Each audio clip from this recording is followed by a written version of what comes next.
মেসেজে আপনারা দিবেন আর কি। হ্যাঁ, তো এখন আমার স্লাইডটা দেখা যাচ্ছে কিনা একটু বলবেন আর কি, যে risk management in financial institution আর জি স্যার, এমএফআই।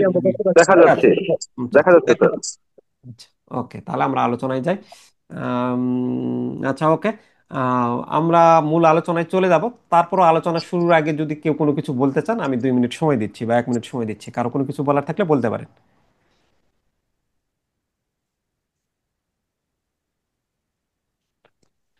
আচ্ছা, আচ্ছা, নাই। এখানে হুম। আমি একটু কথা বলতেছি এখানে যে ওই মডেল সি, যে এখানে কি সি এই মডেল অনেকটা বড় নাকি? Module C. জি, মডেল সি তে। মডিউল সিটা দেখতে হবে, কিছু কিছু মডিউল তুলনামূলক বড় হয় আর কি। আচ্ছা আচ্ছা আচ্ছা সমস্যা নাই, এগুলো হয়ে যাবে, নেন। আমি সামনে আরো ইয়া করব। আচ্ছা আচ্ছা। কমন প্রশ্ন থাকে কিছু কিছু। মোট ক্লাস কয়টা হবে স্যার? ক্লাস মোট হচ্ছে ক্লাস? মিনিমাম 4-5টা তো ক্লাস নিবই, মানে আমার টার্গেট হচ্ছে যে আপনার সব চ্যাপ্টারগুলোই সুন্দর করে বুঝিয়ে দেওয়া এবং ম্যাথের উপর আলাদাভাবে একটা ক্লাস নেওয়া। আমরা জানি যে আরএমএফ এর লাস্ট চ্যাপ্টারে একটা ম্যাথ আপনাদের আসে পরীক্ষায়, তো সেই ম্যাথটা খুব বেশি কঠিন না, একটু ভালো মতন বুঝতে পারলে আপনাদের পরীক্ষায় ওই ম্যাথটা করতে পারলে পাশের হারটা বেড়ে যায়। তো ম্যাথটা আমি অনেক ব্যাংকারদেরই শুনলাম, 2-1 জন ব্যাংকারদের কাছে আমাকে ফোন দিয়ে পরে বললো যে স্যার এই ম্যাথ তো আমি উনি ইকোনমিক্সে বলছে যে আমি ভয়েই ধরি না। তো আমি বললাম এটা ভয় না ধরার কিছু নাই, এটা তো যদি সহজ অঙ্কগুলো দেয়, এটা জাস্ট একটা 1 ঘন্টার ক্লাস আমি নিব, 1 ঘন্টার ক্লাস নিলেই আপনারা এই অঙ্কটা, যদি ওই টাইপের অঙ্ক আসে নর্মালি গত 3 বছরই ওই টাইপের অঙ্কই দেখলাম, তাহলে খুব সহজেই আপনি পরীক্ষায় ওইটা অ্যাটেম্প্ট করতে পারবেন। আর ওইটা দেখাচ্ছে 10 মার্কস থাকে, ওই 10 মার্কস আপনি ইজিলি তুলে ফেলতে পারলে, যদি মানে গতানুগতিক ধারার অঙ্ক চলে আসে, তাহলে আপনি করে ফেললেন, সমস্যা কি? তাহলে পাসটা অনেক ইজি হয়ে যায়, কারণ আপনার 45-এ তো পাস, আপনি যদি 10 একটা বারে কাটা মার্কস পান, বাকিগুলো তো থিওরি দিয়েই আপনি কমপ্লিট করে ফেলতে পারবেন। তো অনেকে আমরা ভয়ে মনে করি ম্যাথ কি কঠিন না অমুক তমুক, এটা চিন্তা করে দেই না। আবার কিছু কিছু বইয়ে ম্যাথের অ্যান্সারই দেয় না, ওই যে ব্যাংকিং ডিপ্লোমা উইথ সাখাওয়াত, ওর বইয়ে ওই ম্যাথের অ্যান্সারই দেয় না, বলে যে ম্যাথ করার দরকার কি, থিওরি লিখে পাস করবেন। তো আমার মতে থিওরি আপনি চেষ্টা করবেন, থিওরি তো আপনার জোন আছে, থিওরি তো সবাই দিতে পারে, সাথে আপনি ম্যাথটা যদি আমরা যখন পেইড ক্লাসে এটা আপনাদের আলোচনা করব, যারা আছেন পেইড ক্লাসের মেম্বার, তখন ইনশাল্লাহ চেষ্টা করে দেখতে সমস্যাটা কি। একটা 1 ঘন্টার ক্লাস করে যদি আপনার একটু প্র্যাকটিস করে যদি আপনি বেশি মার্কস তুলতে পারেন, সেটা তো সমস্যা নেই। তো নর্মালি যেই অঙ্কগুলো আসে আমরা সেই টাইপের অঙ্কগুলোই করব, কিন্তু দেখা যাচ্ছে যে যদি ওরা আটকাতে চায় তাহলে তো সম্ভব না। তো আমরা যেই অঙ্কগুলো আসে সহজ অঙ্কগুলো, সেগুলোই তো যদি একবারে প্রথমে আমরা বাদ দিয়ে দিই, তাহলে তো আমরা আর পরীক্ষাতে পাবোই না, যে আমি মাথায় যদি নিয়েই নিই। বাট আমার মাথায় নেওয়া তো এরকম দরকার নাই। তো আসেন আমরা আজকে আলোচনাটা শুরু করি।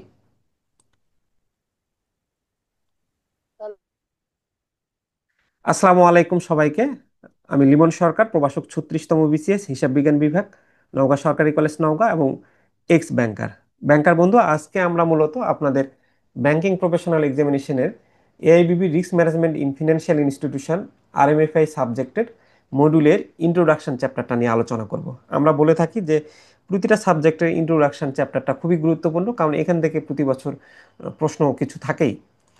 তো এই মডিউলের ইন্ট্রোডাকশন চ্যাপ্টারে আমরা যদি দেখি যে এখানে আমাদের সিলেবাসটা রিস্ক ম্যানেজমেন্ট কাকে বলে প্রথমে আসবে, scope and concept of risk management, enterprise risk management কি, রিস্ক কালচারটা কি, রিস্ক স্ট্র্যাটেজিটা কি হবে, রিস্ক অ্যাপেটাইট এবং টলারেন্সটা কি হবে, রিস্ক অ্যাসেসমেন্ট এবং ট্রিটমেন্ট কি করবেন, রিস্ক গভর্নেন্স অ্যান্ড অর্গানাইজেশন, এবং ইনহারেন্ট রিস্ক এবং কন্ট্রোল রেসিডিয়াল রিস্ক। এইগুলোর পার্থক্য আমরা বুঝবো খুব সুন্দর করে। ক্লাসটা যদি আপনারা একটু মনোযোগ সহকারে শোনেন, সব কিছু আপনাদের কনফিউশনগুলো দূর হয়ে যাবে। আচ্ছা, প্রথমেই বলে যে what do you understand by risk, ঝুঁকি বলতে আপনি কি বোঝেন? Explain the risk considering the activities of a financial institution, আর্থিক প্রতিষ্ঠানের কার্যকলাপ বিবেচনা করে ঝুঁকি ব্যাখ্যা করো। তো এখন যেই বিষয়টা হচ্ছে যে সবার প্রথমে যেহেতু বলতেছে এখানে যে আর্থিক প্রতিষ্ঠানের,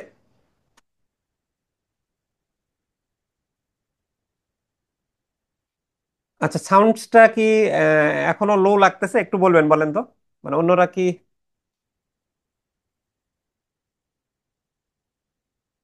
আচ্ছা, সাউন্ডস কি শোনা যাচ্ছে না ঠিক মতো?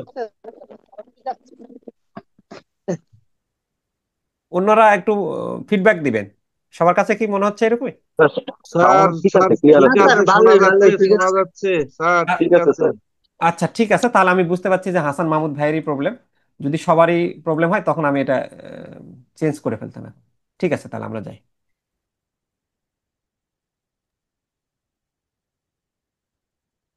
আচ্ছা, এখন বিষয়টা হচ্ছে যে আমার প্রথমে আহ, আর্থিক প্রতিষ্ঠানের চিন্তা করে ঝুঁকিগুলো কি কি সেটা চিন্তা করতে হবে। তো আর্থিক প্রতিষ্ঠানের বলতেই তো আপনি ব্যাংক, বিমা, এই আগে আপনাকে আর্থিক প্রতিষ্ঠানগুলো কি সেটা জানতে হবে। তো আর্থিক প্রতিষ্ঠান আপনি খুবই জানেন যে সিম্পলি ব্যাংক, বিমা এবং অন্য যেই প্রতিষ্ঠানগুলো যেগুলো আহ, অর্থ নিয়ে লেনদেন টেনদেন করে সেগুলোই তো হচ্ছে হলো আর্থিক প্রতিষ্ঠান, তাই না?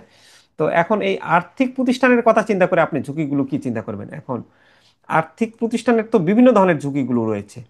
তো এখন ঝুঁকিগুলো বলতে কিরকম যে আর্থিক প্রতিষ্ঠানের ঝুঁকি বলতে বোঝায় এমন অপ্রত্যাশিত ক্ষতি বা পরিস্থিতি যা তার লাভ, তরল সম্পদ বা সুনামের উপর প্রভাব ফেলতে পারে। অর্থাৎ আপনার এমন কিছু ঝুঁকি যেটা আপনার ব্যাংকের বা বিমার বা অন্যান্য আর্থিক প্রতিষ্ঠানের কোম্পানির কি হবে লাভের উপর কোনো ঝুঁকি ফেলতে পারে, বা তার যে লিকুইডিটি অ্যাসেট আছে সেটার উপর ঝুঁকি ফেলতে পারে, বা তার গুডউইলের উপর প্রভাব ফেলতে পারে। এখন আপনাকে মেইনলি বলছে যে আর্থিক প্রতিষ্ঠানে মেইনলি কি কি ঝুঁকি থাকে। যেমন সবার প্রথমে আপনারা জানেন যে ক্রেডিট ঝুঁকি। আপনারা তো ব্যাংক যারা সবসময় কি করে লোন নিয়ে কাজ করে। তা আমি এখন যে লোন দিচ্ছি, তাহলে আমার লোন দিলে আমার এই লোনটা পরিশোধ না হওয়ার যে ঝুঁকি, গ্রাহক যদি না করে তাহলে সবার প্রথমে আমার ক্রেডিট ঝুঁকি আসতে পারে। এরপর 2 নম্বর আমার এরকমও হতে পারে যে কিছু মার্কেট ঝুঁকি হতে পারে। মার্কেট ঝুঁকিটা বলতে বোঝাচ্ছে যে বাজারের সুদের হার বা মুদ্রা পরিবর্তনের কারণে ক্ষতি। বিষয়টা আরো ক্লিয়ার করি। ধরে নেন আপনি কাউকে, কোনো গ্রাহককে 8% লোনে, মানে 8% সুদে লোন দিয়েছেন, কিন্তু পরবর্তীতে নিয়ম নীতি পর্যালোচনার কারণে সুদের হার বাড়িয়ে দেওয়া হয়েছে 12%। এখন আপনি যাকে 8% দিলেন, ওর সঙ্গে যদি আপনার চুক্তিই থাকে, যদি ওইরকম কন্ডিশন না থাকে যে বাজারের উঠানামার কারণে আপনি লোনের ইন্টারেস্ট রেটটা বাড়াতে পারবেন বা কমাতে পারবেন, এরকম যদি না থাকে, তাহলে তখন তো আপনার মনে হবে যে আমি একে 8% দিলাম, এখন তো 12% দিচ্ছি, তাহলে এই যে আমার লসটা হলো।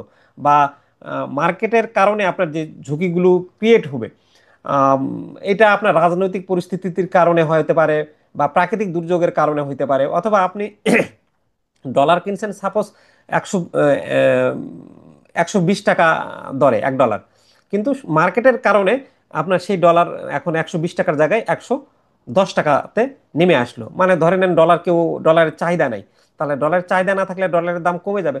তাহলে আপনি এই যে 120 টাকায় ডলারটা কিনলেন, এখন আপনার এই ডলারটা বিক্রি করতে হচ্ছে 110 টাকায়। তাহলে আপনার কি মার্কেটের কারণে আপনার এখন ক্ষতি হচ্ছে না? তাহলে এটা হচ্ছে হলো মার্কেট ঝুঁকি। আর অপারেশনাল ঝুঁকি বলতে বোঝায় যে এই আপনারা যে দৈনন্দিন কার্যক্রম পরিচালনা করতে গিয়ে ব্যাংকের যে ফ্রন্ট ডেস্কে আপনারা যারা থাকেন, তখন এই অপারেশনাল কার্যক্রম চালাতে গেলে বিভিন্ন ধরনের কর্মীদের হোক বা আরও বিভিন্ন ধরনের যে ঝুঁকিগুলো ক্রিয়েট হয়, সেগুলোকে আমরা অপারেশনাল ঝুঁকি বলি। আর লিকুইডিটি ঝুঁকি ফিনান্সিয়াল ইনস্টিটিউশনের তো হতেই পারে। লিকুইডিটি বলতে এই যে আমাদের ঠিক 5ই আগস্টের পরিবর্তনের প্রেক্ষাপটে কতগুলো 20টার উপরে ব্যাংক কি লিকুইডিটি ঝুঁকিতে পড়লো না? যে সবাই একসঙ্গে, মানে আপনার ব্যাকআপ যদি ভালো না থাকে, সবাই যখন টাকা তুলতে যায় তখন আপনি কি করতেছেন, গ্রাহকদের টাকা দিতে পারতেছেন না। তাহলে আর্থিক প্রতিষ্ঠান হইলে আপনার লিকুইডিটি ঝুঁকিও থাকতে পারে। লিকুইডিটি মানে কি তরল। তরল মানে কি আপনি যে মুহূর্তে টাকা দরকার সেই মুহূর্তে আপনার কাছে পর্যাপ্ত টাকা নাই, আপনি দিতে পারতেছেন না।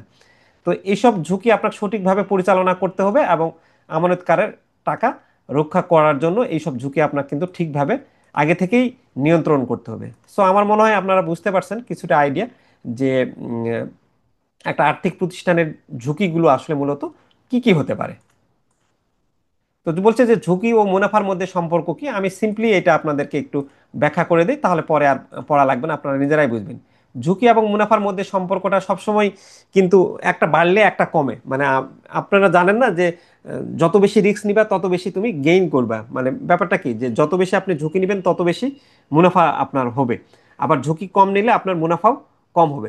তো সবসময় মার্কেটাররা বলে যে আপনি যদি বেশি ঝুঁকি নিতে যান তাহলে কিন্তু মুনাফা যখন বেশি হবে সেটা কিন্তু আপনার রিস্কই হয়ে যাবে। বলছে যে এটা আপনি ব্যালেন্স করেন, যে একদমই কম রিস্ক না নেন, একদমই বেশি রিস্ক না নেন আর কি।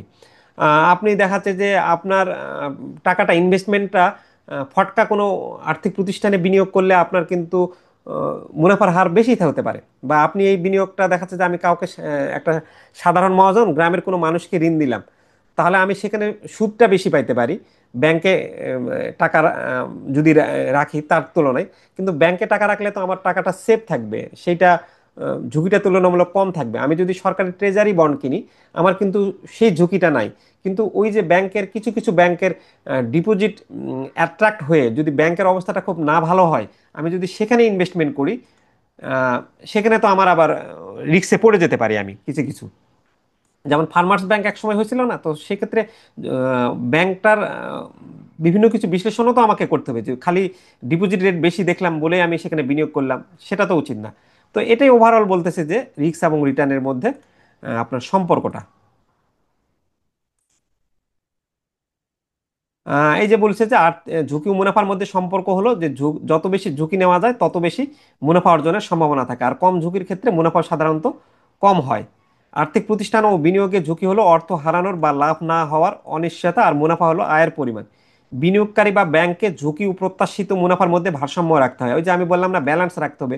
অতিরিক্ত আপনি ব্যাংক হয়েও খালি ঝুঁকি নিতেই থাকবেন অতিরিক্ত বেশি লাভের আশায়, ফটকা কারবারিতে আপনি বিনিয়োগ করতে চাইবেন, সেটা করা যাবে না। বেশি ঝুঁকি নিলে বেশি লাভ হতে পারে, আবার ক্ষতির সম্ভাবনাও বেশি থাকে। উদাহরণ, শেয়ার বাজারে বিনিয়োগ ফিক্সড ডিপোজিটের চেয়ে বেশি ঝুঁকিপূর্ণ, তবে দীর্ঘমেয়াদে বেশি মুনাফাও দিতে পারে।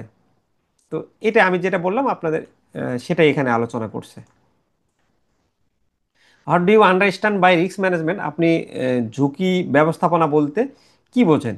তাহলে ঝুঁকি ব্যবস্থাপনা হলো এমন একটা প্রক্রিয়া যেখানে আপনি কোনো আর্থিক প্রতিষ্ঠান বা ব্যবসা আপনার প্রথমে কি করবে, রিস্ক আইডেন্টিফাই করবে, যে আমার ব্যবসা প্রতিষ্ঠানে কি কি, এই যে ক্রেডিট ঝুঁকি, অপারেশনাল ঝুঁকি, এই যে বিভিন্নভাবে আমি ঝুঁকিগুলো হওয়ার আমার চান্স যে রয়েছে, প্রথমে আমি আগে কি করব, আইডেন্টিফাই করব। আগে আইডেন্টিফাই করার পর আমি এটাকে মূল্যায়ন করব, ইভালুয়েট করব, যে এটা হওয়ার কতটুকু সম্ভাবনা, বা এটা কেন হলো, মানে একটা ফিডব্যাক নেওয়ার জন্য মূল্যায়ন করব। এবং মূল্যায়ন করার পর তারপর কি করব, তার নিয়ন্ত্রণ বা কমানোর ব্যবস্থা নিব। আমি তখন পরবর্তীতে যে এই ক্রেডিট ঝুঁকিটা যেন আমার না হয়, আমার যেন ঋণ খেলাপি বেশি না হয়, আমার যেন অপারেশনাল ঝুঁকি না হয়, তাহলে সেগুলো যেন না হয় তার জন্য আমার কি করতে হবে, একটা কন্ট্রোল রাখতে হবে হাতে। যে বলে না, যে গরুকে আপনি যদি একটা মুখে লাগাম না দেন বা দড়ি দিয়ে না বেঁধে দেন, তাহলে সে কি কন্ট্রোলে থাকবে? তাহলে আপনাকে কি করতে হবে, কিছু কন্ট্রোল নিতে হবে। কন্ট্রোল নিলে আপনার ঝুঁকিটা কমানোর ব্যবস্থা থাকবে। এটা করলে কি হবে, আপনার প্রতিষ্ঠান হঠাৎ ক্ষতি থেকে রক্ষা পাবে এবং আপনার কার্যক্রমটা সচল থাকবে। আপনার লিকুইডিটি যেন তারল্য যেন আপনি ঠিক পরিমাণে রাখেন। অতিরিক্ত পরিমাণে বিনিয়োগ করে আপনার, বিনিয়োগ করলে তো আপনার নিজের হাতে টাকা থাকবে না।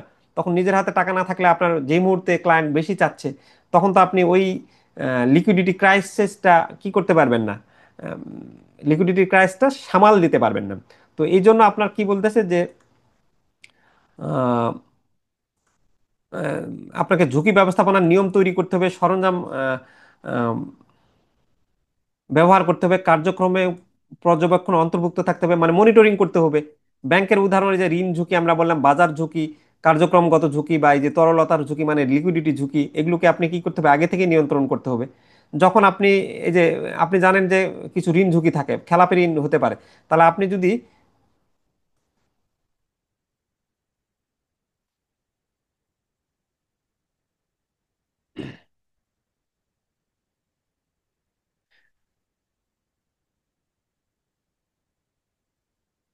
আপনি যদি আহ, এই, যদি ব্যাংক যখন ঋণ দেওয়ার আগে গ্রাহকের ঋণ ইতিহাস যাচাই করে, সেটা ঝুঁকি ব্যবস্থাপনার একটা অংশ। তাহলে আপনি ভালো মতন যাচাই করলে কি হবে, আপনার খেলাপি ঋণটা কমে যাবে। এটাই তো হলো ঝুঁকি ব্যবস্থাপনা। আচ্ছা, briefly describe the risk involved in banking book, trading book and off balance sheet exposure. What kind of change do you think is required in the current risk management system in your organization? আচ্ছা, banking book ঝুঁকি, banking বুকে সাধারণত দীর্ঘমেয়াদী সম্পদ থাকে, যেমন ঋণ। তাহলে ঋণের ক্ষেত্রে আপনার কি হয়, যে ঋণ ঝুঁকিটা হয় সুদের হারের ঝুঁকি থাকতে পারে এবং লিকুইডিটি রিস্কের ঝুঁকি থাকতে পারে। ট্রেডিং বুকের ক্ষেত্রে ঝুঁকিগুলো কি হয়, এখানে স্বল্প মেয়াদী সম্পদ থাকে এবং শেয়ার বন্ডের সাথে যে সম্পর্কিত ঝুঁকিগুলো, সেগুলো হলো ট্রেডিং বুক ঝুঁকি। এটা কি হতে পারে, বাজারের ঝুঁকির কারণে হতে পারে, সুদের হারের ঝুঁকি হতে পারে এবং মুদ্রা বিনিময়ের ঝুঁকি হতে পারে। আর অফ ব্যালেন্স শিট ঝুঁকি, যেগুলো সরাসরি ব্যালেন্স শিটে দেখা যায় না কিন্তু আর্থিক অবস্থায় আপনার প্রভাব ফেলে। প্রধান ঝুঁকি পরোক্ষ ঋণ ঝুঁকি, কাউন্টার পার্টির ঝুঁকি, কার্যক্রমগত ঝুঁকি, এগুলো হলো অফ ব্যালেন্স শিট এক্সপোজার ঝুঁকির উদাহরণ। আচ্ছা, আপনার বলছে যে what kind of changes do you think is required in the current risk management system in your organisation?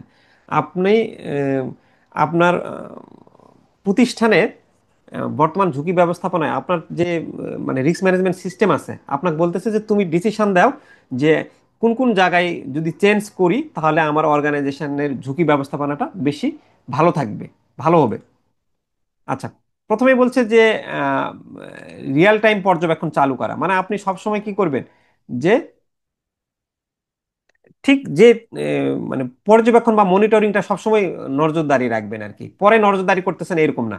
তাহলে আপনি যদি আহ, যে সময় ঘটনাটা ঘটছে সেই সময় থেকেই আপনি যদি নজরদারিটা থাকে তাহলে আপনি কিন্তু দ্রুত ঝুঁকিটা ধরতে পারবেন, এবং ওই দ্রুত ঝুঁকি ধরতে পারার কারণে আপনার কিন্তু তখনই আপনি সেটাকে কন্ট্রোল করতে পারবেন। এবং আপনার কি বলে কন্ট্রোল যদি করতে পারেন তাহলে আপনার আর্থিক ক্ষতির সম্ভাবনাটাও কম থাকবে। আচ্ছা, 2 নম্বর হচ্ছে কর্মীদের, আপনি বলতেছেন যে আমার কর্মীদের প্রশিক্ষণ বৃদ্ধি করার আমরা চেষ্টা করব।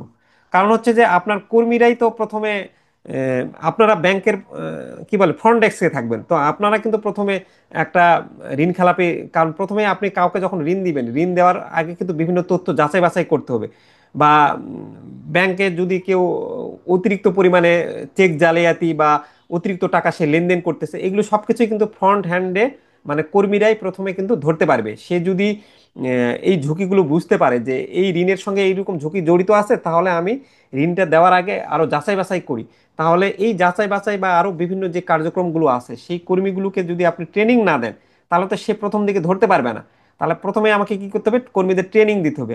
আমি যদি উন্নত সফটওয়্যার ব্যবহার করি, প্রযুক্তি ব্যবহার করি, তাহলে কিন্তু আমার ওই সফটওয়্যার ব্যবহার করার কারণে ম্যানুয়ালি কাজ করলে কিন্তু অনেক ভুল হয়, কিন্তু আপনি যখন অটোমেশন করবেন তখন স্বাভাবিকভাবে আপনার ভুল কমে যাবে। নিয়মিত স্ট্রেস টেস্ট করা, স্ট্রেস টেস্ট করা বলতে আপনার এই যে বিভিন্ন মানে বিভিন্ন সংকটে আপনার ব্যাংক কীরকম পারফর্ম করবে তার আগে আপনি নিজেই লিকুইডিটি মানে স্ট্রেস টেস্ট করলেন যে বিপদের সময়, অনেক সময় ওই যে বলে না যে বিপদের সময় ওই ভেঙে পড়বে কিনা, তার জন্য আমরা কি হচ্ছে আগে তাকে পরীক্ষা করে নেই। বা আপনারা ওই যে অনেক সময় ভাইভাতেও বিভিন্ন ধরনের প্রশ্ন আহ, ধরে আপনাকে যাচাই করে সে আসলে কতটুকু আহ, যে কোনো ধরনের পরিস্থিতিতে সে মোকাবেলা করতে পারবে। বিভাগগুলোর মধ্যে সমন্বয় বাড়ানো, যে আমাদের তো এখানে অনেকগুলো বিভাগ কাজ করে, তাহলে প্রত্যেকটা বিভাগের মধ্যে যদি সমন্বয় থাকে তাহলে ঝুঁকি তুলনামূলক কমে যাবে।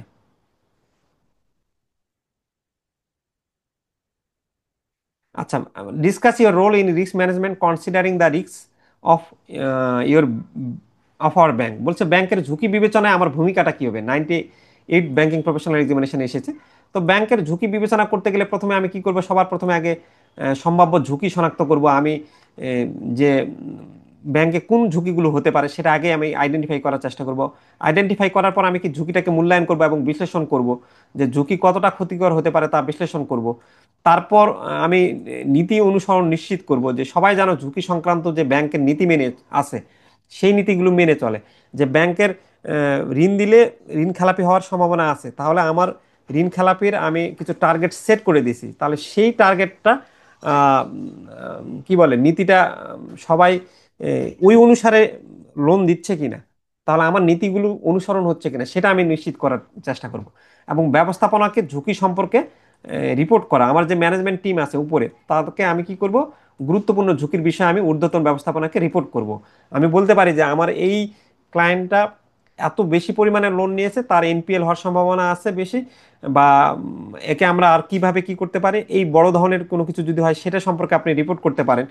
প্রতিরোধমূলক ব্যবস্থা নেওয়ার সহায়তা, সম্ভাব্য ক্ষতি কমাতে আমি করণীয় পদক্ষেপ পরামর্শ দিই। আমি আগেই আমার এই ঝুঁকিগুলো, তাহলে এই ঝুঁকিগুলো ক্রিয়েট হওয়ার আগেই আমি যদি কিছু প্রতিরোধমূলক ব্যবস্থা নেই তাহলে কি আমার কিছু আহ, ক্ষতিটা হওয়ার সম্ভাবনা কম হইতে পারে। রোগের ক্ষেত্রে কেমন কি, যে রোগ হওয়ার আগে আমরা প্রতিরোধমূলক ব্যবস্থা নিই না, করোনা হওয়ার আগে আমরা টিকা নিয়ে নিচ্ছি না, সেই রকম আপনি কি করতেছেন যে আপনার ঝুঁকিটা হওয়ার আগেই আমি কি কি স্টেপস নিলে এই ঝুঁকিটা হওয়ার সম্ভাবনা কম থাকবে। আচ্ছা, তারপর বলছে do you think that supervisors and regulators proper initiatives are the only way to ensure sound risk management system in organization. বলছে আপনি কি মনে করেন যে যারা সুপারভাইজার আছে, যারা আপনাকে দেখবে, এবং যারা রেগুলেটরস আছে, যারা নিয়মকানুন করতেছে, এদের প্রপার ইনিশিয়েটিভস কি, এরা যদি উদ্যোগ নেয় তাহলেই কি শুধুমাত্র সাউন্ড রিস্ক সিস্টেম আমরা একটা অর্গানাইজেশনে ভালো ঝুঁকি ব্যবস্থাপনা ক্রিয়েট করতে পারবো? চলেন আমরা দেখি। ঝুঁকি ব্যবস্থাপনায় নিয়ন্ত্রক সংস্থার ভূমিকা গুরুত্বপূর্ণ, যারা রেগুলেটর আছে গুরুত্বপূর্ণ, কিন্তু শুধু রেগুলেটরের উপর বা সুপারভাইজারদের উপরই ভরসা করলে হবে না। আমাদের যে ফিনান্সিয়াল ইনস্টিটিউশন আছে তারা কিরকম অভ্যন্তরীণ পদক্ষেপ নিচ্ছে সেটাও কিন্তু গুরুত্বপূর্ণ। যারা রেগুলেটর নিয়ন্ত্রক নির্দেশনা, বাংলাদেশ ব্যাংক, তারা কি করে নিয়ম তৈরি করে এবং তারা দেখে যে এই নিয়মগুলো অন্যান্য ব্যাংকগুলো মানছে কিনা তা দেখে। আর দৃঢ় অভ্যন্তরীণ নিয়ন্ত্রণ, আপনি যদি আহ, আপনার আর্থিক প্রতিষ্ঠানেই যদি এমন কন্ট্রোল একটা সিস্টেম করেন যে যেখানে আপনার নিজস্ব শক্তিশালী ঝুঁকি নীতি থাকবে, আপনার অটোমেটিক্যালি আপনি ঝুঁকিগুলোকে আইডেন্টিফাই করতে পারবেন। তারপর আপনি কর্মীদের সচেতনতা করবেন, ওই যে কর্মীদের ট্রেনিং দিবেন, উচ্চ ব্যবস্থাপনার সহায়তা করবেন, প্রযুক্তির ব্যবহার করবেন আপনি, যে সফটওয়্যার এবং অটোমেশন দ্রুত ঝুঁকি শনাক্ত এবং কমাতে সহায়তা করে, এবং নিয়মিত প্রশিক্ষণ আপনি দিবেন আর কি, যেন তারা এই ঝুঁকিগুলো খুব সহজে আইডেন্টিফাই করতে পারে। আচ্ছা, how does the active participation of the board of directors and senior management contribute effectively to the sound risk management of a financial institution? বলছে যে কিভাবে পরিচালনা পরিষদ এবং ঊর্ধ্বতন ব্যবস্থাপনার সক্রিয় অংশগ্রহণ একটা আর্থিক প্রতিষ্ঠানে সুষ্ঠু ঝুঁকি ব্যবস্থাপনায় কার্যকরভাবে অবদান রাখে। অর্থাৎ আপনার পরিচালনা পর্ষদ এবং ঊর্ধ্বতন ব্যবস্থাপনার ডিরেক্টরদের এই ঝুঁকি ব্যবস্থাপনায় তাদের অবদান কি? তো অবশ্যই ঝুঁকি ব্যবস্থাপনায় তাদের অবদান আছে। তারা যেহেতু আপনার একটা ফিনান্সিয়াল ইনস্টিটিউশনের যারা ডিরেক্টরস বা পরিচালনা পর্ষদ, তারা তো অনেক বড় পর্যায়ে থাকে এবং সবকিছু নীতি নির্ধারণ পলিসি তারাই তো আপনার সেট করে। তো তাহলে এই যে নীতিমালা প্রণয়ন করে কে? Board of ডিরেক্টরসরা। ঝুঁকিগুলো কমানোর জন্য ঝুঁকি সম্পর্কিত যে সুস্পষ্ট নীতি নির্ধারণ তারা করবে। তারা কি করে? রিস্ক কালচার একটা তৈরি করে, ঝুঁকি সচেতন সংস্কৃতি গঠন করে। তাদের সক্রিয় ভূমিকায় প্রতিষ্ঠানে কিন্তু ঝুঁকির বিষয়ে সচেতনতা তৈরি হয়। কৌশলগত পর্যবেক্ষণ তারা করে, তারা কিন্তু ঝুঁকির মাত্রা পর্যবেক্ষণ করে এবং ব্যবসায়িক লক্ষ্য অনুযায়ী কিন্তু তারা সিদ্ধান্ত দেয় আর কি, যে কতটুকু আমি ঝুঁকি, কতটুকু পর্যন্ত আমি ঝুঁকি নিব। তারপর আমি যে এই যে ঝুঁকির জন্য তো ঝুঁকিটাকে নিয়ন্ত্রণ করার জন্য বা রিস্কটাকে ম্যানেজমেন্ট করার জন্য আমার কিন্তু শুধু খালি আমি রিস্ক ম্যানেজমেন্ট করতে চাচ্ছি বললেই তো হবে না, তার জন্য আমার কি প্রয়োজনীয় লোক লাগবে যারা ট্রেনিং দিবে। তারপর এর জন্য আমার প্রযুক্তি লাগবে, যেন অটোমেশন করি, অটোমেশন করলে কি হবে, আমার ঝুঁকিটা তুলনামূলক কমে যাবে। সেগুলো তো তারা দিবে আর কি। পর্যালোচনা এবং উন্নয়ন, তারা যেহেতু বড় পর্যায়ে আছে, তারা রেগুলারলি যে আমার রিস্ক ম্যানেজমেন্ট যে সিস্টেমটা আছে সেটা আসলেই কাজ করছে কিনা বা এটার ইমপ্রুভ করার জন্য আমি কি করতে পারি, এটার জন্য তারা কাজ করে। আচ্ছা, ঝুঁকি ব্যবস্থাপনার পরিধি আলোচনা করো, discuss the scope of risk management বলছে। ঝুঁকি ব্যবস্থাপনার পরিধি হচ্ছে ঋণ ঝুঁকি ব্যবস্থা। এটা আহ, ঝুঁকি ব্যবস্থাপনার পরিধি বলতে আপনার হলো ওই যে মানে রিস্ক গুলো আসলে কি কি ধরনের হতে পারে, সেটাই হলো ঝুঁকি ব্যবস্থাপনার পরিধি আর কি। এই যে আমরা ক্রেডিট রিস্ক কিছুক্ষণ আগে শিখলাম না, যে ঋণ গ্রহীতা ঋণ পরিশোধে ব্যর্থ হলে সেই ঝুঁকি মোকাবেলা করে। আপনি যদি এই রিস্ক ক্রেডিট রিস্ক ম্যানেজমেন্ট নেন, তাহলে আপনি কিভাবে ওই ক্রেডিট রিস্ক মানে কি, ঋণ গ্রহীতা যখন আপনার ঋণ পরিশোধে ব্যর্থ হচ্ছে তখন আমি এইটাকে, এই ঝুঁকিটাকে কিভাবে মোকাবেলা করব। তারপর আমরা কিছুক্ষণ আগে শিখলাম না যে মার্কেট রিস্ক ম্যানেজমেন্ট, যে বাজার ঝুঁকি ব্যবস্থাপনা। এই যে যদি সুদের হার চেঞ্জ হয়ে যাচ্ছে বা এক্সচেঞ্জ রেট, ওই যে বললাম যে 120 টাকা দিয়ে আপনি ডলার কিনছেন কিন্তু বাজারের কারণে এখন 110 টাকা ডলারের রেট হয়ে গেছে, তখন এই রিলেটেড যেই ক্ষতিগুলো হবে সেই ক্ষতিগুলোর দেখবে হলো বাজার ঝুঁকি ব্যবস্থাপনা। কার্যক্রমগত ঝুঁকি ব্যবস্থাপনা মানে এটা ওই যে অপারেশনাল, যে প্রযুক্তিগত ত্রুটি আছে কিনা, মানবিক ভুল বা প্রতারণা থেকে আসা ঝুঁকি নিয়ন্ত্রণ করে। তরলতার ঝুঁকি ব্যবস্থাপনা, এটা আমরা তো ওই যে বারবার বললাম, যারা লিকুইডিটি নিয়ে কাজ করবে। নীতি এবং আইনগত ঝুঁকি ব্যবস্থাপনা, এরা দেখবে যে আমরা রেগুলেটর যে আইন এবং নিয়ম করে দিছে সেই আইন বা নিয়ম আমরা মানতেছি কিনা, কারণ এই আইন বা নিয়ম বা প্রতিষ্ঠানের যদি আমরা অভ্যন্তরীণ নীতিমালা না মানি তাহলে আমাদের কিন্তু ক্ষতি বা জরিমানার সম্মুখীন হতে হবে। আচ্ছা, describe the benefits of effective enterprise risk management. Effective enterprise risk ম্যানেজমেন্টের আপনার বেনিফিটগুলো কি কি? আপনি যদি এন্টারপ্রাইজ রিস্ক ম্যানেজমেন্ট করেন, তার ফলে কি হবে, আপনার পুরো আর্থিক প্রতিষ্ঠান জুড়ে আপনি কিন্তু সব ধরনের ঝুঁকি শনাক্ত করতে পারবেন, মূল্যায়ন করতে পারবেন এবং সেটাকে কন্ট্রোল করতে পারবেন। এবং এইটা আপনার আহ, আর্থিক প্রতিষ্ঠানকে কি করবে, আইনগত সুনাম এবং কৌশলগত ঝুঁকির উপর নজর রাখে। Effective risk enterprise risk management প্রতিষ্ঠানের সব স্তরে আপনার ঝুঁকির পরিষ্কার ধারণা দিয়ে সঠিক সিদ্ধান্ত নিতে কিন্তু সহায়তা করবে আর কি। উচ্চ ব্যবস্থাপনার নেতৃত্বে এবং সব বিভাগের সহযোগিতায় এটা পরিচালিত হয়। আপনার এন্টারপ্রাইজ রিস্ক ম্যানেজমেন্টের মূল উদ্দেশ্যই হলো আপনার ক্ষতির ঝুঁকি কমিয়ে প্রতিষ্ঠানের লক্ষ্য সার্বিকভাবে অর্জন করা আর কি।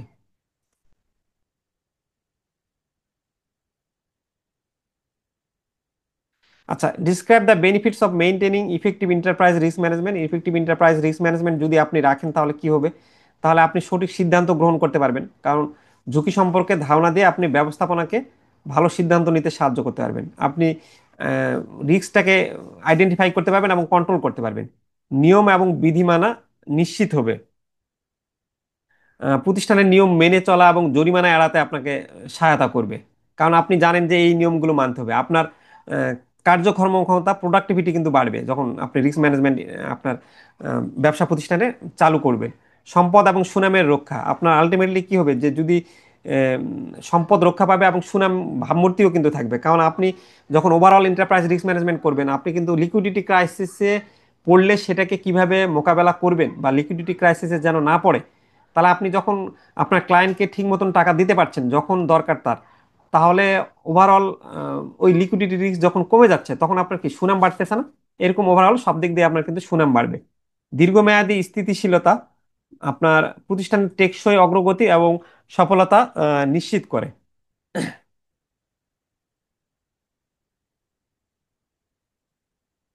আচ্ছা, ডিফাইন রিস্ক কালচার। আপনাকে বলছে রিস্ক কালচারটা বলতে কি বোঝেন, ঝুঁকি সংস্কৃতির সংজ্ঞা দাও। Why should risk culture be given due importance? ঝুঁকি সংস্কৃতিকে কেন যথাযথ গুরুত্ব দেওয়া উচিত?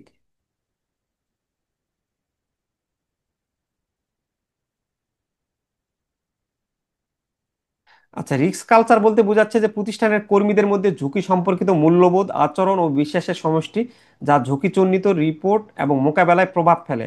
আপনার অর্গানাইজেশনে কর্মীরা মূলত ঝুঁকি নিয়ে কি ধরনের চিন্তা ভাবনা করে, ঝুঁকি যদি হয় তাহলে সে কি ধরনের বিহেভিয়ার করে, আহ, এই সবগুলোর উপর নির্ভর করেই আপনার কিন্তু আলটিমেটলি রিস্কটা আইডেন্টিফাই কিভাবে হচ্ছে, রিপোর্ট কিভাবে হচ্ছে এবং মোকাবেলা কিরকম হচ্ছে। যে এটা প্রতিদিনের কাজকর্মে ঝুঁকির প্রতি মনোভাব গঠন করে। আমরা যে প্রতিদিন ফ্রন্ট ডেস্কে কাজ করছি, আমরা রিস্কটার প্রতি আমার কর্মীদের অ্যাটিটিউডটা কিরকম। তাহলে যদি আপনার সেখানে ভালো রিস্ক কালচার থাকে তখন আপনার কর্মীরা যদি কোনো সন্দেহজনক লেনদেন দেখে তারা সঙ্গে সঙ্গে রিপোর্ট করে।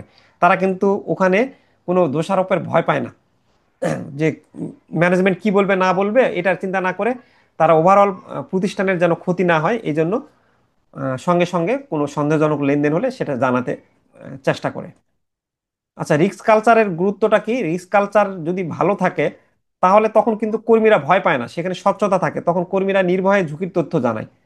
আর না হলে কিন্তু সে মনে করবে যে আমি এই ইনফরমেশনটা জানাবো, যদি পরবর্তীতে এ, মনে করে প্রতিষ্ঠান যে এই কারণে আমাকে উল্টো আবার কোনো কিছুর ক্ষতির সম্মুখীন ফেলায় কিনা। সঠিক সিদ্ধান্ত হয় রিস্ক কালচার থাকলে। ঝুঁকি সম্পর্কে সচেতনতা সিদ্ধান্ত গ্রহণে সহায়তা করে। নীতিমানা, রিস্ক কালচার থাকলে সেখানে কিন্তু আপনি এই যে বাংলাদেশ ব্যাংক বিভিন্ন যে নিয়ম নীতিমালাগুলো মানে দিয়েছে সেই নীতিমালাগুলো আপনি মানবেন। তারপর আপনার ব্যাংক যে আহ, বিভিন্ন ধরনের আপনাকে রুলস রেগুলেশন করে দিছে প্রতিষ্ঠান হেড অফিস থেকে, যে তুমি এই রিস্কগুলো হতে পারে, এই রিস্কগুলোর জন্য তুমি এই নিয়মগুলো মানবা, তাহলে সেখানে রিস্ক কালচার থাকলে কিন্তু কর্মীরা আপনার নিয়ম এবং নীতিমালা অনুসরণ করবে। প্রতিষ্ঠানের সুনাম রক্ষা পাবে। আপনি ওই যে আগে থেকে যখন আপনি ঝুঁকিগুলো, লিকুইডিটি রিস্ক আপনি যখন আহ, আপনি কন্ট্রোল করতে পারছেন তখন ওভারঅল কি হবে, আপনার প্রতিষ্ঠানের সুনাম রক্ষা পাবে না? যেখানে আপনার প্রতিষ্ঠানের সুনাম রক্ষা, এই যে 5ই আগস্টের পর অনেক প্রতিষ্ঠানের সুনাম হারিয়ে গেছে। দায়িত্ববোধ, প্রত্যেকে ঝুঁকি ব্যবস্থাপনায় নিজের ভূমিকা বোঝে। স্থিতিশীলতা, আর যদি আপনার প্রতিষ্ঠান আপনি সেখানে যদি রিস্ক কালচার থাকে তাহলে কিন্তু আপনিও সেই রকম সবকিছুই আপনি ম্যানেজ করার ফলে আপনার দীর্ঘমেয়াদে প্রতিষ্ঠানের কিন্তু নিরাপত্তা নিশ্চিত হবে, স্থিতিশীল হবে।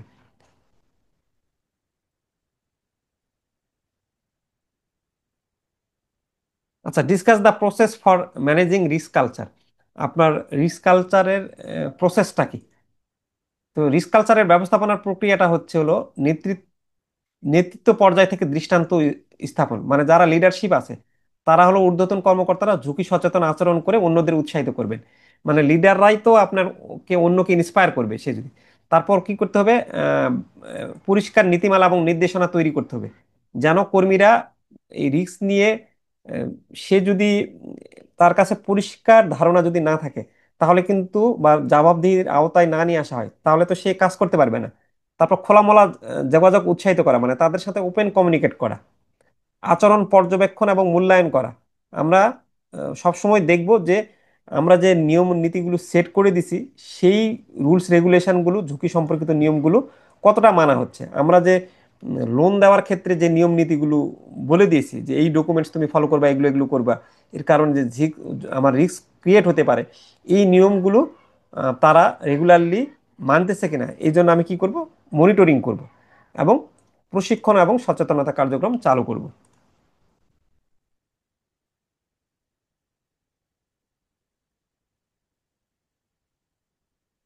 আচ্ছা, ব্যাংকের নিজস্ব ঝুঁকি কৌশল থাকা উচিত এমন কিছু ক্ষেত্র উল্লেখ করুন।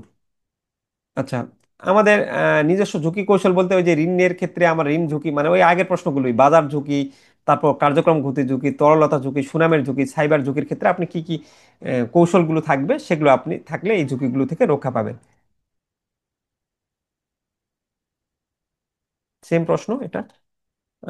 এই প্রশ্নটা আপনাদের অনেকের কাছেই একটু কনফিউজিং মনে হয় বা ঝামেলাপূর্ণ মনে হয়, যে what is risk appetite, risk appetite বলতে কি বোঝেন। দেখেন, এই প্রশ্নটা খুবই গুরুত্বপূর্ণ, 96, 98 এবং 99তম ব্যাংক প্রফেশনাল এক্সামিনেশন এসেছিল। এবং আমি সবসময় বলি যে আইবিবি টেক্সট বইয়ের প্রশ্নগুলো খুব গুরুত্ব দিতে হবে, সেখান থেকে কিন্তু হুবহু প্রশ্ন আসে। আইবিবি যেহেতু প্রশ্ন করে, তাহলে আইবিবি তো তার টেক্সট বুক বা তার রিডিং ম্যাটেরিয়াল দেখেই প্রশ্ন করবে, সে তো অন্য দেখে কিছু দেখে প্রশ্ন করবে না। তাহলে দেখেন, এটা আইবিবি টেক্সট বইয়ের 3 নম্বর প্রশ্ন, এই প্রশ্নটাই কিন্তু হুবহু 3টা সালে দিয়েছে।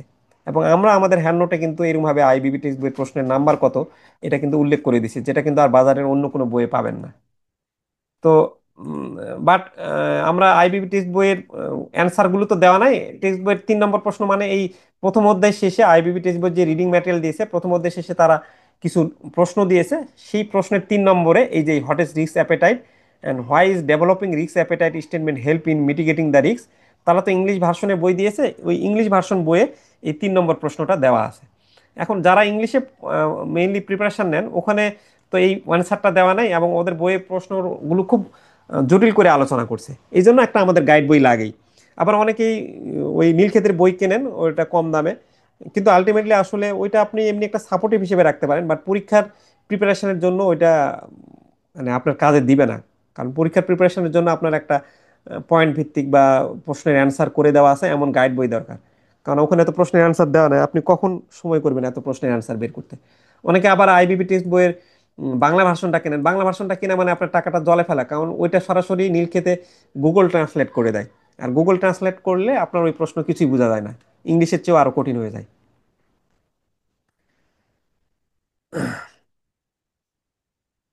কম টাকায় পাওয়া যায় তো অনেকে এরকম, ওই জন্য যায় আর কি এগুলো। আচ্ছা, এখন রিস্ক অ্যাপেটাইটটা বলতে কি বুঝি আমরা? রিস্ক অ্যাপেটাইট হলো যে ঝুঁকি ক্ষুধা হলো এমন একটা মাত্রা যার মধ্যে একটা প্রতিষ্ঠান ঝুঁকি নিতে প্রস্তুত থাকে নিজের লক্ষ্য অর্জনের জন্য। এইটা সিদ্ধান্ত নেওয়ার সময় গ্রহণযোগ্য ঝুঁকির সীমা নির্ধারণ করে দেয়।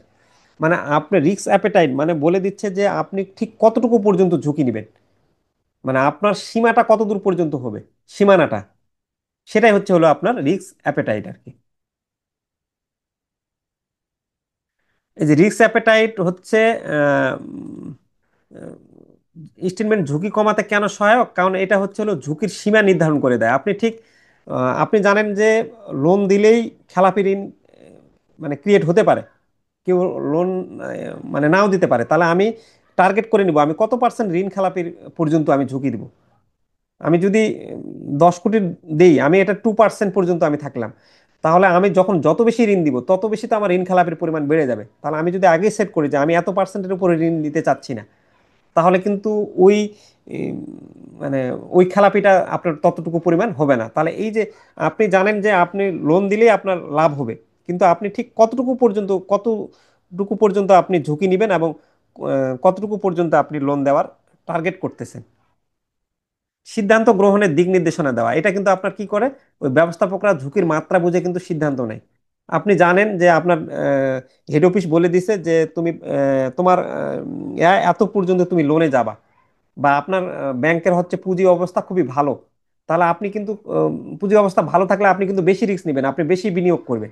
আপনার ব্যাংকের পুঁজির অবস্থা ভালো না, আপনি তাহলে কিন্তু কম লোন দিবেন। আপনার মানে আগে থেকেই পলিসিটা আপনাকে বলে দিবে যে আপনি কি ডিসিশন নেবেন। আপনি যদি লোন কম দিতে চান তখন কিন্তু আপনি কাগজের ডকুমেন্টসের উপর অনেক নিয়ম নীতি চালু করবেন। আপনি তখন জামানত দেখবেন, বা আপনি লোন কি দেখা যাচ্ছে যে সরকারি চাকরিজীবীদের বা হোম লোন দিচ্ছেন, মানে যেগুলো এক ধরনের সেফ লোন, তখন আপনি কিন্তু সেই রকম ভাবে যাবেন। সো আপনাকে ওই রিস্ক অ্যাপেটাইটটাই বলে দিবে যে আপনি কি ডিসিশন নেবেন। কারণ আপনাকে বলে দিচ্ছে যে এই ঝুঁকির উপর আমরা যাব না, বা এতটুকু পর্যন্ত আমরা নিব, তাহলে ওই রিস্ক অ্যাপেটাইটটাই আপনাকে বলে দিবে যে তুমি এই এতটুকু কাজ করতে পারবা, এতটুকু কাজ করতে পারবে না। ঝুঁকি সংস্কৃতি শক্তিশালী করে। রিস্ক অ্যাপেটাইট থাকলে ঝুঁকি পর্যবেক্ষণ সহজ হয়। বাস্তব ঝুঁকি নির্ধারিত সীমার মধ্যে আছে কিনা তা যাচাই করা যায়। আপনি ওই যে রিস্ক অ্যাপেটাইট আপনি উল্লেখ করে দিয়েছেন যে আমি এত পর্যন্ত রিস্ক নিব, তাহলে কিন্তু আপনি ওই সীমার মধ্যে আবার ক্লায়েন্টদের লোন দিচ্ছেন কিনা আপনি কিন্তু তখন একটা গাইড পেয়ে যাচ্ছেন, এই যে আপনার বাস্তব ঝুঁকি নির্ধারিত সীমার মধ্যে আছে কিনা। আর দায়িত্ববোধ বাড়ায়। সবাই জানে কে কোন স্তরের ঝুঁকির জন্য দায়ী। আপনি যখন রিস্ক অ্যাপেটাইট করে দিবেন, আপনি জবাবদিহি করে দিবেন, ভাই তুমি একটা আপনি ম্যানেজারকে দায়িত্ব নিতে পারবেন, তোমাকে তো আমি এত লোন দিতে বলি নাই, আমার তো এত টার্গেট, তুমি এত বেশি কেন দিছো, বা এই ক্লায়েন্টটা ভালো ছিল না, তাহলে কিন্তু সবাই যে যার মতন বুঝে যাবে যে আমার দায়িত্বটা এটা, তাহলে আমার এর উপরে এটা করা যাবে না আর কি। আমার মনে হয় রিস্ক অ্যাপেটাইট এখন খুব ইজিলি বুঝতে পারার কথা।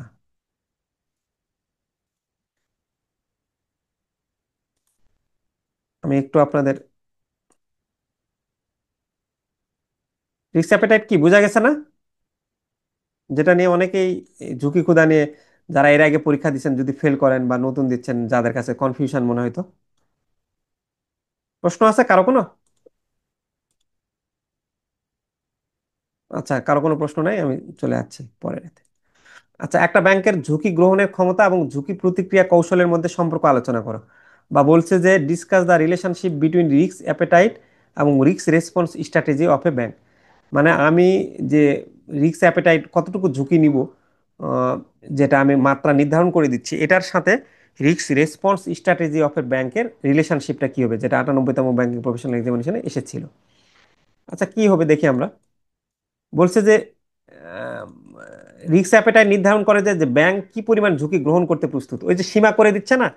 আর রিস্ক রেসপন্স স্ট্র্যাটেজি বলে দেয় যে ঝুঁকি চিহ্নিত হলে ব্যাংক কি পদক্ষেপ নেবে। রেসপন্স মানে কি, আপনি রেসপন্স স্ট্র্যাটেজি কৌশল মানে কোনো কিছু হলে আপনি কিরকম ভাবে রেসপন্স করতেছেন, মানে ঝুঁকিটা আইডেন্টিফাই হলে। তাহলে এই দুইটার মধ্যে ঘনিষ্ঠ সম্পর্ক রয়েছে। ঝুঁকি মোকাবেলার কৌশল অবশ্যই ব্যাংকের রিস্ক অ্যাপেটাইট অনুযায়ী হতে হবে। আমি কতটুকু রিস্ক নিব, আমি রিস্ক অ্যাপেটাইট আমি সীমানা নির্ধারণ করে দিচ্ছি। তাহলে ওই সীমানা নির্ধারণ মানে ওই ঝুঁকি যদি আমি পড়ে যাই, তাহলে ওই পড়ে গেলে আমি কি ধরনের কৌশলে ওটাকে নিয়ন্ত্রণ করব। হুম। বা আমি কি কি পদক্ষেপ অবলম্বন করব। যদি এই যে বলছে যদি কোনো গ্রহণযোগ্য যদি কোনো রিস্ক গ্রহণযোগ্য সীমার বাইরে যায়, তাহলে ব্যাংক সেটি এড়িয়ে বা চলা বা কমানোর পথ বেছে নেয়। যে আমার যে লিমিট আছে তার বাইরে চলে যাচ্ছে, তখন আমি ওটাকে কি করব, ওই পথে আর যাব না, এড়িয়ে চলবো। বা ওইটাকে আমি কমানোর কি কাজ করা যায়। আর ঝুঁকি যদি রিস্ক অ্যাপেটাইটের মধ্যে পড়ে, তাহলে ব্যাংক সেটি তার যতটুকু রিস্ক নেওয়ার চিন্তা ভাবনা তার মধ্যে যদি পড়ে, সীমানার মধ্যে পড়ে, তাহলে ব্যাংক সেটি গ্রহণ করে বা অন্য কারো কাছে স্থানান্তর করতে পারে।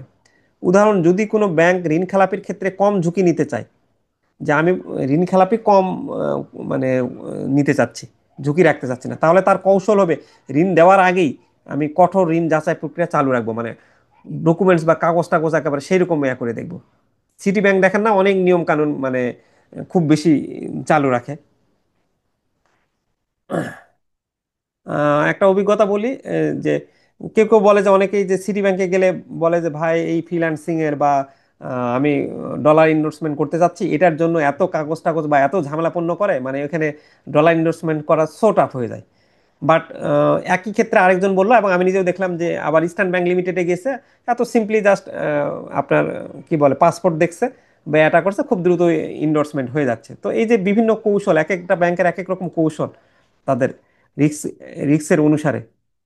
What are the objectives of risk appetite, risk অ্যাপেটাইটের উদ্দেশ্যটা কি। তাহলে রিস্ক অ্যাপেটাইটের উদ্দেশ্যটা প্রথমেই হচ্ছে হলো কি, গ্রহণযোগ্য ঝুঁকির মাত্রা নির্ধারণ। ওই যে ব্যাংক কতটুকু ঝুঁকি নিতে চাচ্ছে সেটা স্পষ্ট করে। কৌশলগত সিদ্ধান্ত নিতে আপনার সহায়তা করে, ব্যবস্থাপকরা ঝুঁকি বিবেচনায় সিদ্ধান্ত নিতে পারে। ব্যবসার লক্ষ্য অনুযায়ী ঝুঁকি সামঞ্জস্য। তাহলে আপনার যে টার্গেট রয়েছে প্রফিট, সেই প্রফিট অর্জনের জন্য আপনার ঝুঁকি যেন সীমার মধ্যে থাকে সেটা আপনি নিশ্চিত করবেন। তাহলে আপনি যে প্রফিটটা আপনি করলেন, প্রফিটের সঙ্গে আপনার রিস্কের যে অ্যাপেটাইট আছে সেটাকে কিন্তু আমাদের কোঅর্ডিনেট করতে হবে। আমি অনেক প্রফিটের মানে লক্ষ্য নিলাম, কিন্তু আমার ওই প্রফিট অর্জন করতে গেলে আমার রিস্কটা বেশি নিতে হচ্ছে, তখন তো সেটার সাথে কোঅর্ডিনেট হলো না, সামঞ্জস্য হলো না। ঝুঁকি নিয়ে আপনাকে স্পষ্ট যোগাযোগ, সবার সাথে ওপেন কমিউনিকেট হবে, নিয়ন্ত্রণ সংস্থার নির্দেশনা মানা, নিয়মের ভিতরে থেকে কাজ করতে এবং জরিমানা এড়াতে এটা মূলত সাহায্য করে।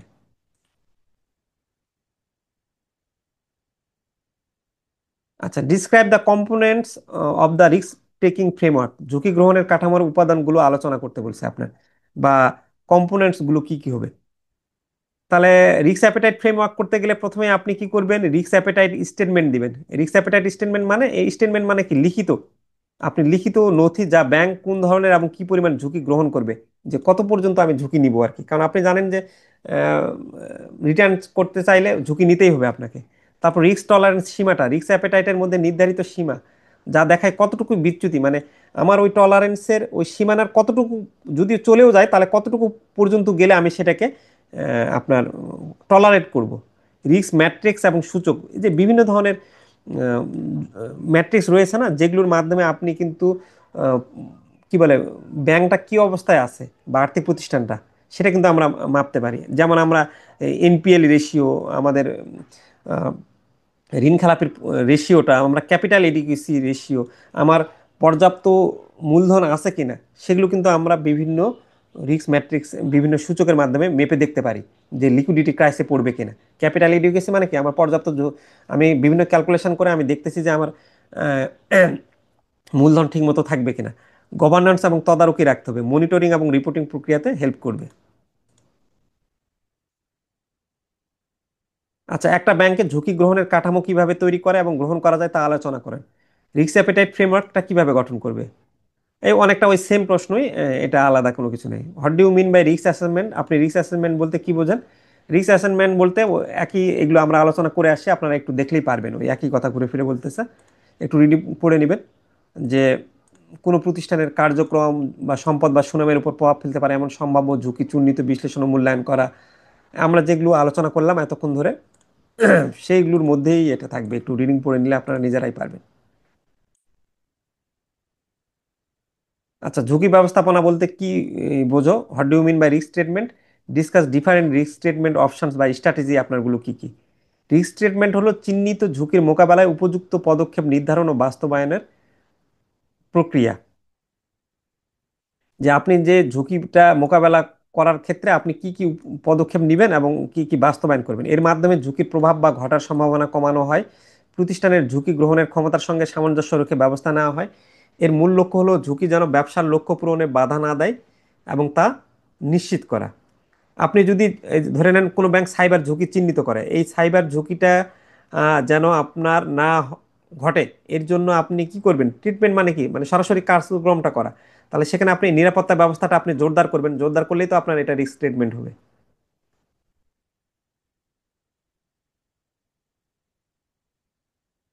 আচ্ছা, রিস্ক ট্রিটমেন্টের আপনার কৌশলগুলো আছে। প্রথমে হচ্ছে হলো রিস্ক এড়ানো, ঝুঁকি সৃষ্টি করে এমন কার্যক্রম বন্ধ করে দেওয়া।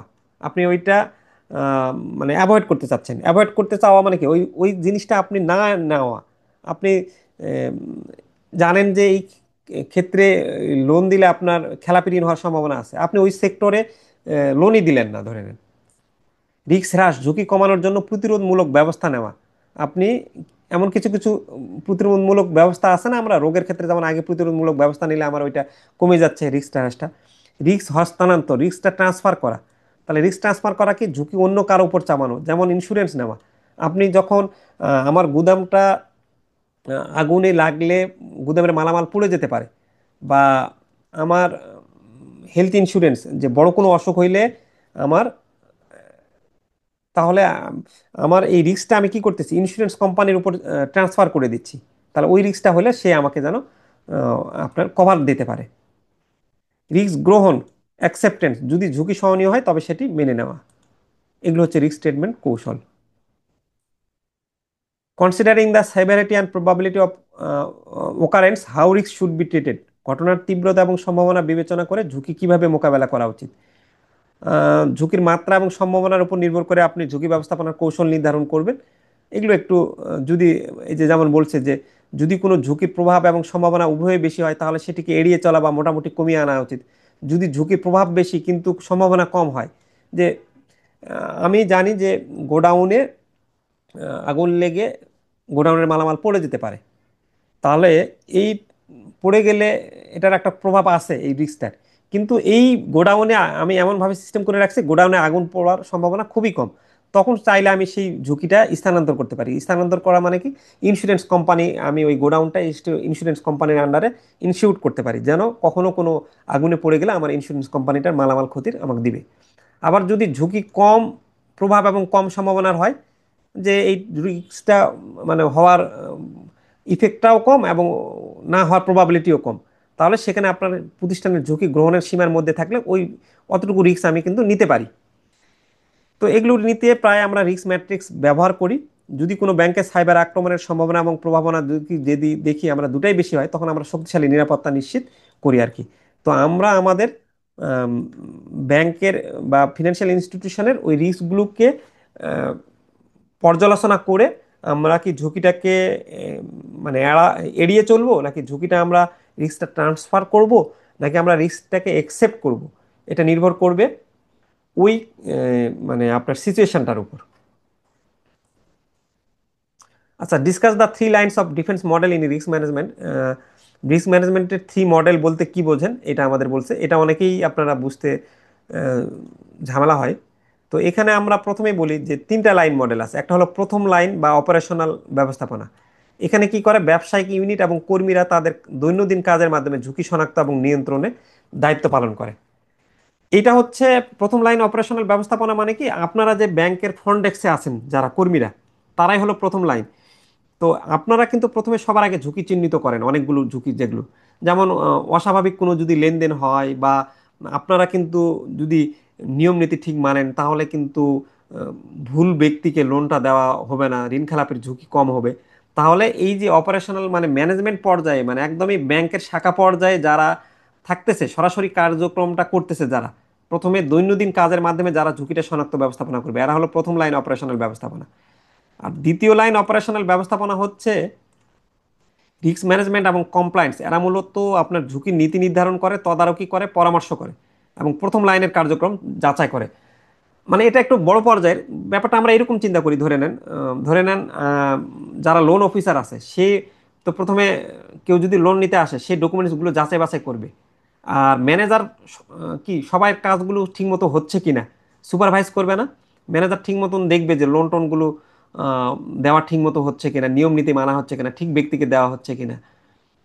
বা আপনি বলতে পারেন যে ম্যানেজারের চেয়ে বড় কোনো আপনাদের আরো যারা বড় পর্যায়ে আছে তারা দেখবে যে আমাদের নীতি নির্ধারণ তারা নিয়মিত মনিটরিং করবে, যে আমরা যেভাবে যে যে নিয়মগুলো মানতে বলছি শাখা পর্যায়ে, তারা সেই নিয়মগুলো মানতেছে কিনা। কারণ এই নিয়মগুলো না মানলে এইরকম ঝুঁকি ক্রিয়েট হইতে পারে, ভুল ব্যক্তিকে লোন দিচ্ছে কিনা। তো সেটা তো উম, তারা এই বিভিন্ন নিয়ম নীতি নির্ধারণ করে দিবে। নিয়ম নীতি নির্ধারণ করে দিলে তো চাইলেও আপনি খুব বেশি লোনে আপনার সীমার বাইরে যেতে পারছেন না। আর তৃতীয় লাইন হচ্ছে ইন্টারনাল অডিট। আপনি ইন্টারনাল অডিট কি করবে, যে ম্যানেজার তো লোন অফিসার বা অন্যদের কার্যক্রমগুলো দেখতেছে, সুপারভাইজ করতেছে, কিন্তু শেষমেশ তারপরও লোনটা ধরে নেন লোন অফিসার এবং ম্যানেজার দুইজন যোগ সাজসে এমন কোনো ব্যক্তিকে দিল না কিনা কাউকে, তার ফলে তার সে ফায়দাটা লুটবে। তো এইটা আবার আপনি কি করবেন, যে একটা প্রতিষ্ঠানের যদি ইন্টারনাল অডিট থাকে, সে এসে আপনার প্রতিষ্ঠানটা কিন্তু যখন অডিট করবে, তখন এই যে আপনার প্রথম এবং দ্বিতীয় লাইন যারা ছিল তারা কোনো কিছুতে ইনভলভ ছিল কিনা, তখন কিন্তু তারা যে আপনার একটা রিপোর্ট দিবে আপনার হেড অফিসে, তাহলে কিন্তু তখন ধরা পড়ে যাবে যে এই ফার্স্ট লাইনের কাজ মানে প্রথম অপারেশনাল ব্যবস্থাপনায় ওরা ঝুঁকিটাকে গুরুত্ব দিছে কিনা, তারপর সেকেন্ড লাইন যে ম্যানেজার ঠিক মতন সুপারভাইজ করছে কিনা, এই দুজনেরই কার্যক্রম কিরকম ছিল সেটা কিন্তু আমরা ইন্টারনাল অডিটের মাধ্যমে বুঝতে পারবো। তো যখন ওরা প্রথম লাইন এবং দ্বিতীয় লাইন বুঝতে পারবে যে আমি যদি ঠিক মতন নিয়ম নীতি পালন না করি, ঝুঁকিগুলোর ক্ষেত্রে যে এরকম এরকম ব্যাপার থাকতেছে, তাহলে আমার কিন্তু ইন্টারনাল অডিটে এসে রিপোর্ট দিয়ে আমাকে কিন্তু পরে হেড অফিস ধরবে। তাহলে কিন্তু তখন স্বাভাবিকভাবে কার্যক্রমটা ঠিক হবে। ঊর্ধ্বতন ব্যবস্থাপনা এবং পরিচালনা পর্ষদে এরা কি করে, আলটিমেটলি রিপোর্ট করে যে একটি ব্যাংকে যেমন ঋণ কর্মকর্তা প্রথম লাইন যিনি লোন অফিসার আছেন, তিনি ঋণ নীতি মেনে কাজ করেন। রিস্ক বিভাগ দ্বিতীয় লাইনে যারা আছেন তারা দেখে যে ঋণের সীমা পর্যবেক্ষণ করে, যতটুকু লোন আমি দিতে বলছি সেই সীমার মধ্যে ছিল কিনা তারা। আর ইন্টারনাল অডিট সবার শেষে যাচাই করে যে সবাই ঠিকঠাকভাবে কাজ করছে কিনা, যারা ফার্স্ট লাইন ছিল এবং সেকেন্ড লাইন ছিল। আমার মনে হয় এবার এখন এমনভাবে বুঝে দিলাম, এই জিনিসটা নিয়ে আপনাদের আর কনফিউশন থাকার কথা না। What is a risk governance framework, ঝুঁকি ব্যবস্থাপনা কাঠামো কি, সেম জিনিসগুলো একটু রিডিং পড়ে নেবেন, এগুলো নিয়ে আর আলোচনা করতে চাচ্ছে না। How can effective corporate governance help to mitigate A risk A bank, কার্যকর কর্পোরেট গভর্নেন্স কিভাবে একটা ব্যাংকের ঝুঁকি কমাতে সাহায্য করে। যখন আপনার কর্পোরেট গভর্নেন্স থাকবে, নিয়ম নীতিমালাগুলো স্পষ্টভাবে থাকবে, আপনি সকলকে জবাবদিহির আওতায় নিয়ে আসবেন, তখন স্বাভাবিকভাবেই ওই ব্যাংকের ঝুঁকি কমাতে ওটা সাহায্য করবে। কার কি দায়িত্ব এবং কর্তব্য আপনি এটা উল্লেখ করে দিতে পারবেন কর্পোরেট গভর্নেন্সে একদমই, যে তোমার দায়িত্ব এটা, তোমার এটা করা যাবে, আপনি তদারকি করতে পারবেন, শক্তিশালী অভ্যন্তরীণ নিয়ন্ত্রণ রাখতে পারবেন, এগুলো দেখে নিলে একটু পারবেন। একটি ব্যাংকের তিন প্রতিরক্ষা মডেল কিভাবে যথাযথভাবে বাস্তবায়ন করা যায় তা আলোচনা করো। Discuss how to implement the three lines of defence model of a bank appropriately.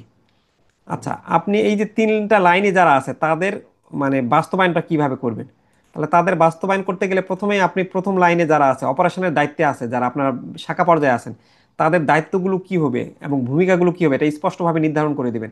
আপনি যদি দায়িত্ব নির্ধারণ না করে দেন তাহলে কিন্তু তাকে আপনি জবাবদিহিতার আওতায় নিয়ে আসতে পারবেন না। যখন দায়িত্ব নির্ধারণ করে দিবেন যে তোমার এই কাজ, তুমি কেন এটা করছো, তোমাকে তো আমি বলে দিয়েছি, তাহলে প্রত্যেকটা লাইনের কাজ আপনি ফার্স্ট লাইনে যারা থাকবে, সেকেন্ড লাইনে যারা থাকবে, থার্ড লাইনে যারা থাকবে, প্রত্যেকের কাজ এবং ভূমিকা স্পষ্টভাবে নির্ধারণ করলে আপনার কাজটা ঠিকমতো হবে। নীতিমালা এবং প্রক্রিয়া তৈরি করতে হবে আপনার, যে ফার্স্ট স্টেপসের জন্য প্রতিটি স্তরের জন্য ঝুঁকি ব্যবস্থাপনা এবং রিপোর্টিং সংক্রান্ত লিখিত নির্দেশিকা তৈরি করেন। আপনার ওই যে প্রতি 3 মাস পর পর আপনারা হেড অফিসে রিপোর্ট তৈরি করে পাঠাচ্ছেন না, যে ঋণের কি অবস্থা, অমুকের কি অবস্থা, ঋণ খেলাপের, তাহলে নীতিমালা। দ্বিতীয় ও তৃতীয় লাইনের স্বাধীনতা বজায় রাখা, আপনাকে কি করতে হবে, ইন্ডিপেন্ডেন্সি দিতে হবে। আপনি যদি স্বাধীনভাবে না কাজ করতে পারেন তাহলে তো হবে না। প্রশিক্ষণ এবং সচেতনতা বৃদ্ধি করা, আপনি ফার্স্ট লাইনে যারা আছে তারা যে বিভিন্ন ধরনের ঝুঁকি ব্যাংকে কি কি ক্রিয়েট হইতে পারে, সাপোজ চেক জালিয়াতি হতে পারে বা আরও বিভিন্ন ধরনের যে ঝুঁকিগুলো হতে পারে, তাহলে সেইগুলো করার জন্য আপনার কর্মীদের প্রশিক্ষণ দিতে হবে। আর নিয়মিত পর্যবেক্ষণ এবং মূল্যায়ন করতে হবে। আপনি জাস্ট নিয়ম বলে দিচ্ছেন কিন্তু পরে আপনি মনিটরিং করতেছেন না, রিপোর্টিং করতেছেন না, তাহলে কি হবে? আপনারা লোন দেওয়ার পর কি আপনারা পর্যবেক্ষণ করতেছেন না? অনেক সময় ম্যানেজাররা প্রতিদিন বা 4-5 দিন পর বড় বড় ক্লায়েন্টের সঙ্গে কি ফিডব্যাক নেওয়ার জন্য যাচ্ছে না বাজার। আচ্ছা, কর্মক্ষম ঝুঁকি ব্যবস্থাপনায় থ্রি লাইন অফ ডিফেন্সের মডেল আলোচনা করেন। তাহলে এই যে first line, second line, third line যদি থাকে এর গুরুত্বগুলো কি, গুরুত্বগুলো কি, ওই যে এতক্ষণ ধরে যেগুলো আলোচনা করলাম এগুলো আলোচনা করলে যে এর ফলে দায়িত্বের স্পষ্টতা হয়, কার কে দায়িত্ব, প্রতিটা লাইনে কে কি করবে সেটা হয়। ঝুঁকি নিয়ন্ত্রণ আপনার উন্নতি হয়, স্বতন্ত্র তদারকি হয়, যেমন দ্বিতীয় ও তৃতীয় লাইন নিরপেক্ষভাবে ঝুঁকি পর্যবেক্ষণ করে, কাজের দায়বদ্ধতা বৃদ্ধি পায়, অভ্যন্তরীণ গভর্নেন্স শক্তিশালী হয়। সহজাত ঝুঁকি বলতে কি বোঝেন, what do you mean by inherent risk? Inherent risk বলতে যেই ঝুঁকিটা আপনি মানে যেটার সাথে থাকবেই, মানে আপনি ওই কাজটা করতে গেলে অটোমেটিকলি ওইটা ওই রিস্কটা চলে আসবে। যেমন আপনি জানেন যে লোন দিলে আপনি 1,000 ব্যক্তিকে যদি লোন দেন, তাহলে কেউ আপনার 5 জন বা 10 জন ব্যক্তি থাকবে যে আপনার লোনটা ঠিকমতো পরিশোধ করবে না। তাহলে এটা লোনের সহজাত ঝুঁকি, যে লোনের সঙ্গে কিছু খেলাপি আসবেই, এটাকেই বলে সহজাত ঝুঁকি।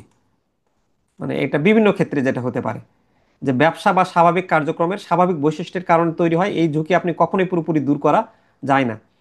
আপনি যতই নিয়ম ফলো টলো করেন না কেন, 2,000 জন ব্যক্তিকে দিলে আপনার 2-3 জন ঋণ খেলাপি হবে, এটা আপনি জানেনই, এটা মানে আপনি পুরোপুরি কন্ট্রোল করতে পারবেন না। কিন্তু আপনি যেটা করতে পারবেন যে হ্যাঁ আমার ঋণ খেলাপি 2,000-এর জায়গায় আমি 200 যেন না হয়, সেটা আপনি কন্ট্রোল করতে পারবেন। আর ইনহারেন্ট রিস্ক বুঝলে ব্যাংক জানতে পারে কোন ঝুঁকির জন্য কতটা শক্তিশালী নিয়ন্ত্রণ দরকার। What do you mean by risk control, risk control পড়লেই বুঝতে পারবেন সেম যেগুলো জিনিস বুঝছি। আর what do you mean by residual risk, একটা বলতেছি আমরা ইনহারেন্ট রিস্ক আর একটা রেসিডিউয়াল রিস্ক। ইনহারেন্ট রিস্ক হচ্ছে সহজাত ঝুঁকি, অবশিষ্ট ঝুঁকি হলো রেসিডিউয়াল রিস্ক। মানে আপনি জানেন যে এই ঝুঁকিটা আছে, এখন এই ঝুঁকিটা থাকার পরও আপনি যখন মানে সহজাত ঝুঁকি, এই ঝুঁকি থাকবে, আপনি বলতেছেন যে খেলাপি ঋণ থাকবেই, কিন্তু এই খেলাপি ঋণ কন্ট্রোল করার জন্য আপনি বিভিন্ন ধরনের নিয়ম নীতি মানার পরও আপনার যেই ঝুঁকিটা রয়ে গেল সেটাই হলো রেসিডিয়াল রিস্ক। রেসিডুয়াল রিস্ক হলো সেই ঝুঁকি যা ঝুঁকি নিয়ন্ত্রণ এবং প্রতিরোধমূলক, এই যে আপনি কন্ট্রোল নিয়েছেন, প্রতিরোধমূলক ব্যবস্থা নিয়েছেন, নেওয়ার পরও থেকে গেছে। এটা হলো ইনহেরেন্ট রিস্ক কমানোর পরও যে পরিমাণ ঝুঁকি বিদ্যমান থাকে। আপনি এই রিস্কটা একদমই পুরোপুরি দূর করতে পারবেন না, তবে এটা প্রতিষ্ঠানের ঝুঁকি গ্রহণের ক্ষমতা উম, মধ্যে থাকে তা নিশ্চিত করা হয়। যে যেমন দেখেন, কোনো ঋণ গ্রহীতার ক্রেডিট চেক করার পরও খেলাপি হওয়ার সম্ভাবনা থাকে, এটাই হলো রেসিডুয়াল রিস্ক। আমরা জানি যে ঋণ গ্রহীতার হচ্ছে সাথে ঋণ খেলাপি হবে, আমরা সেটাকে বলছি ইনহারেন্ট রিস্ক। কিন্তু আমরা আরো অনেক কিছু মানে তার অতীত ইতিহাস পর্যবেক্ষণ থেকে শুরু করে আরো অনেক মানে করলাম, করার পরও আমরা তার খেলাপি হওয়া থেকে রাখতে পারলাম না দূরে। তখন সবকিছু মানে নীতি নিয়ন্ত্রণ মালা আপনি সবকিছু চেষ্টা করছেন, চেষ্টা করার পরও আপনার কিছু থাকে গেল, সেটাই হলো আপনার রেসিডুয়াল রিস্ক, অবশিষ্ট। এই পরেরগুলো একটু দেখে নেবেন, সেম প্রশ্ন, এগুলো দেখলে একটু পারবেন, খুব বেশি কঠিন না। তো এই ছিল আমাদের আজকের ক্লাস। আপনাদের যদি ক্লাসটা ভালো লাগে তাহলে আমাদেরকে অনুপ্রাণিত করবেন। আর এখন কারো কোনো প্রশ্ন থাকলে বলতে পারেন, না হলে আমি ক্লাসটা এখানে শেষ করে দিতে যাচ্ছি।